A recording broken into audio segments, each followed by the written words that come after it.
çekinme dedim. Söyle vefacı, çekinme dedim.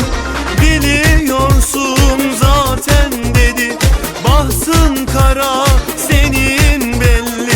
Yazmış bunu Mevlam sana, değiştirilmez hiçbir yönü, garibim o.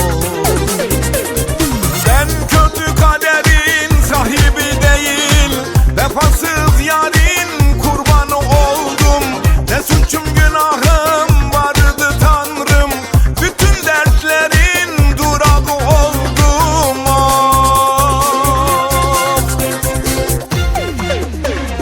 Ben kötü kaderin sahibi değilim, vefasız yarinin kurban oldum. Ne suçum günahım vardı Tanrım, bütün dertlerin durağı oldum. Oh.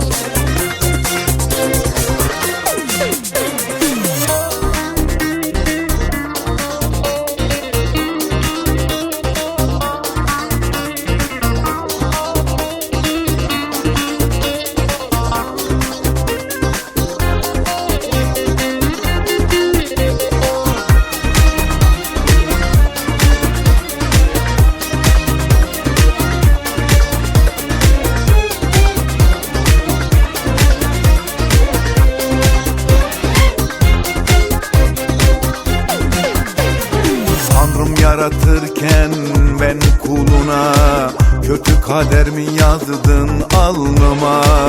Gülüp geçiyor zalim sevgilim, ağlanacak bu halime of.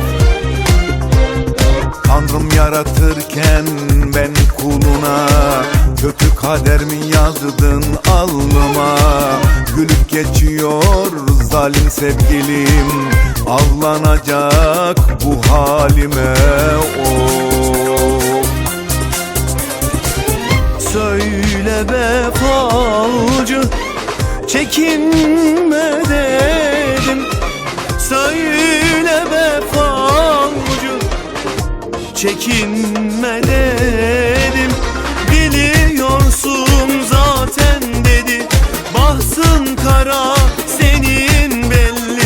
Yazmış bunu Mevlam sana, değiştirilmez hiçbir yönü, garibim o.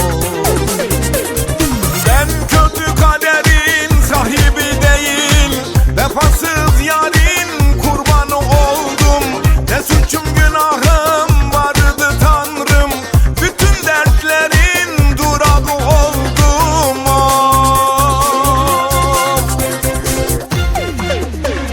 Ben kötü kaderin sahibi değilim, vefasız yar